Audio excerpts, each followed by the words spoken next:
संसद है,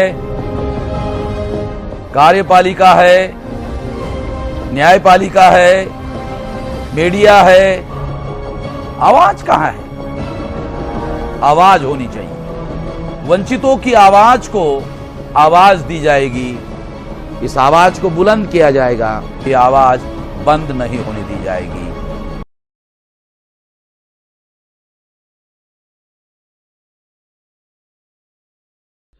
अभी सरकार ने जो नीट और मेडिकल कॉलेजों में एडमिशन को लेकर ओबीसी और आर्थिक रूप से कमजोर वर्ग 27% और आर्थिक कमजोर है जो उनको 10% आरक्षण देने का अभी बिल पास किया है, तो उसको कैसे देखते हैं?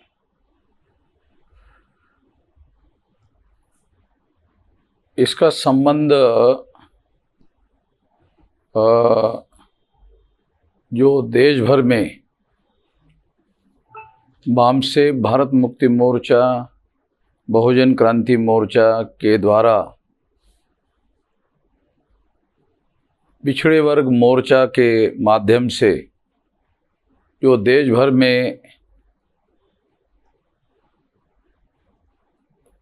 में ज्ञापन दिया गया और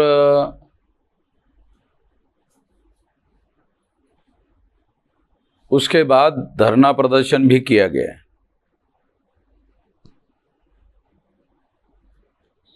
उसके बाद सरकार में हलचल पैदा हुई कि ये इशू उत्तर प्रदेश के आने वाले चुनाव को प्रभावित कर सकता है। इस वजह से सरकार ने मजबूर होकर इसको लागू करने का काम किया। अन्यथा 2014 में नरेंद्र मोदी प्रधानमंत्री बने थे, उस समय इसे लागू नहीं किया गया। 25-30 साल हो गए हैं मंडल कमीशन लागू होकर और रिजर्वेशन 27% लागू होकर, मगर ये मेडिकल साइंसेस के एरिया में लागू नहीं किया जाना ये बहुत बड़ा अन्याय करने वाला मामला था। और ये अन्याय करने वाला मामला नीट के माध्यम से बहुत बड़े पैमाने पर उभर कर आया और इस वजह से इसके विरोध में जो आंदोलन चलाया गया, उस आंदोलन की बदौलत सरकार को मजबूर होकर ऐसा करना पड़ा। ये बात जानने और समझने की ज़रूरत है। दूसरी बात, प्रधानमंत्री ने या भारतीय जनता पार्टी के लोगों ने एक नौटंकी करने का भी काम किया कि जो मंत्री 28 मंत्री बैकवर्ड क्लासेस के लिए गए और इतने सारे मंत्री होने के बावजूद भी ये निर्णय लिया गया। एजुकेशन मिनिस्टर बैकवर्ड क्लास का, ओबीसी का होने के बावजूद भी ये निर्णय लिया गया। और बाद में जब सारे देश भर में इसके विरोध में आंदोलन चलना शुरू हो गया तो नरेंद्र मोदी ने इसका श्रेय अपने मंत्रियों को देने के लिए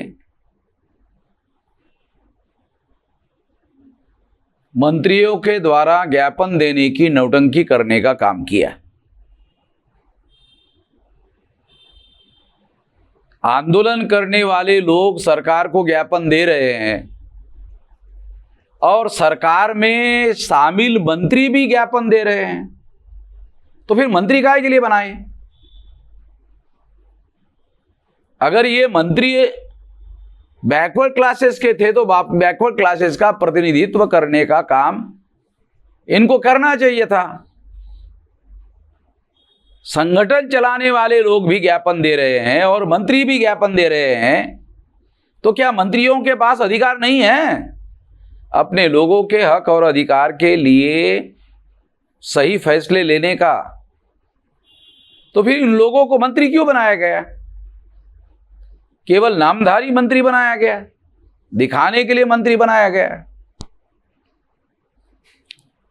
और अगर बैकवर्ड क्लासेस के मंत्रियों की वजह से अगर ये लागू किया गया, अगर ऐसा है, तो क्या बैकवर्ड क्लासेस के मंत्री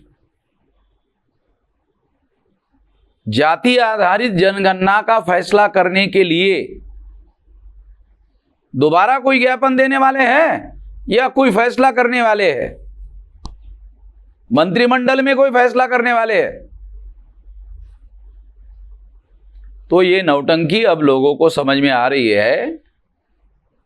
इस नौटंकी को समझना बहुत जरूरी है।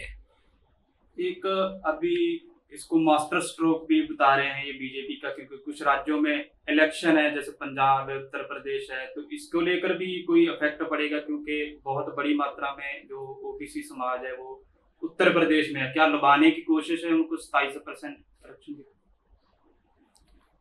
यदि ये मान लिया जाए कि ये लुभाने की कोशिश है, तो ये फैसला लोगों के विरोध होने के पहले लिया जाना चाहिए था। मगर लोगों ने जब आंदोलन का रुख अख्तियार किया उसके बाद लिया गया, इसलिए इसका फ़ायदा होने का समय हाथ से निकल गया। इसका फ़ायदा होने की संभावना नहीं है। मगर उत्तर प्रदेश में विपक्ष बिखरा हुआ है, 4 हिस्सों में बटा हुआ है। एक कांग्रेस है, एक समाजवादी है, एक बहुजन समाज पार्टी है, और दूसरे और भी छोटे छोटे बैकवर्ड क्लासेस के और भी दल है। तो इनमें वो 4 हिस्सों में बटा हुआ है, और 4 हिस्सों में विपक्ष बटा होने की वजह से चाहे जनता बीजेपी के विरोध में हो, मगर विपक्ष बटा होने की वजह से इसका फायदा दोबारा बीजेपी को होने की संभावना को इनकार नहीं किया जा सकता। तो जब तक विपक्ष विकल्प खड़ा करने का काम नहीं करता, प्रभावशाली तरीके से कोई विकल्प खड़ा नहीं किया जाता, तब तक वोटों का ध्रुवीकरण होने की संभावना नहीं है। और जब तक वोटों का ध्रुवीकरण नहीं होगा, तब तक विपक्ष को फायदा होने की संभावना नजर नहीं आ रही है। सरकार को तो फायदा होने की संभावना कम ही है, मगर विपक्ष को भी फायदा होने की संभावना नहीं है। ऐसी दुविधाजनक स्थिति उत्तर प्रदेश के चुनाव में दिखाई दे रही है। उत्तर प्रदेश का चुनाव 2024 में होने वाले लोकसभा चुनाव का सेमीफाइनल है। अगर ये सेमीफाइनल में बीजेपी चुनाव जीत गई तो उसके फाइनल में चुनाव जीतने के चांसेस बढ़ जाएंगे। अगर सेमीफाइनल में बीजेपी चुनाव हार गई तो उसके हारने के चांसेस ज़्यादा बढ़ जाएंगे। तो ये बात समझने की है। एक जब से ये लागू हुआ है आरक्षण, और तब से सोशल मीडिया पर एक कैंपेन चलाई जा रही है कि ये सवर्ण विरोधी है, इससे जो जनरल कैटेगरी के हैं उनकी सीटें कम हो जाएंगी। इसमें आरक्षण को लाकर जो टैलेंट है उसको छुपाने की कोशिश की जा रही है। जब ओबीसी के लिए 27% रिजर्वेशन लागू किया गया था, उसी 27% के अधीन ये रिजर्वेशन दिया जा रहा है। इसलिए सीटें कम होने का जो आरोप लगाया जा रहा है, ये आरोप में कोई सच्चाई नहीं है। क्योंकि ये तो 16 नवंबर 92 को सुप्रीम कोर्ट ने जब जजमेंट दिया, उसी समय 27% लागू हो गया। तो ये कहना सही नहीं कहा जा सकता कि उनकी सीटें कम होगी। हाँ, इतना जरूर है कि बैकवर्ड क्लासेस को मेडिकल साइंसेस में 27% रिजर्वेशन ना देने से ये 27% सीटें भी वो ब्राह्मण और तत्समूचे जाति के लोग लेके जा रहे थे। तो इनके अधिकारों पर अतिक्रमण हो रहा था। तो ये एक बात है। तीसरा बात है कि इससे मेरिट वाले स्टूडेंट का नुकसान होगा। तो हमारे देश में लोकतंत्र है, और लोकतंत्र जो है वो मेरिटोक्रेसी नहीं है, डेमोक्रेसी है। और डेमोक्रेसी में सबसे ज़्यादा अहम बात ध्यान रखना पड़ता है रिप्रेजेंटेशन को, प्रतिनिधित्व को। तो ये प्रतिनिधित्व देने का मामला है, और ये प्रतिनिधित्व देने का मामला होने की वजह से ये नहीं कहा जा सकता कि मेरिट को नुकसान होगा, क्योंकि बैकवर्ड क्लासेस के जो भी स्टूडेंट इसमें आएंगे उनको जो क्वेश्चन पूछे जाते हैं जिसके आधार पर मेरिट निर्धारित होता है, और जो ब्राह्मणों को सवाल पूछे जाते हैं उसमें कंसेशन तो दिया नहीं जाता। जो पेपर जांचने वाले लोग हैं उस जांचने वाले लोगों के द्वारा भी कोई कंसेशन नहीं दिया जाता कि ये बैकवर्ड क्लास का स्टूडेंट है इसलिए इसको थोड़ा सा ज़्यादा मार्क्स दिया जाए, ऐसा तो होता नहीं है। इसलिए ये कहना गलत बात है, और हम लोगों को देश के डेमोक्रेसी को रिप्रेजेंटेटिव डेमोक्रेसी के दिशा में आगे बढ़ाना चाहिए, ये ज़रूरी बात है। एक कांशीराम जी के समय से एक नारा चलता आ रहा है कि जिसकी जितनी संख्या बारी उतनी उसकी हिस्सेदारी, और जो वामसेफ के ऑफशूट बैंक है जैसे राष्ट्रीय पिछड़ा वर्ग वो भी यही मांग करता आ रहा है। तो क्या जो राष्ट्रीय पिछड़ा वर्ग मोर्चा है वो 27% से खुश हो जाएगा? अभी तो 27% का ही मामला है, मगर लड़ाई जो है वो जिनकी संख्या भारी वाला जो मुद्दा है वो बरकरार है। दो मुद्दे अलग अलग है।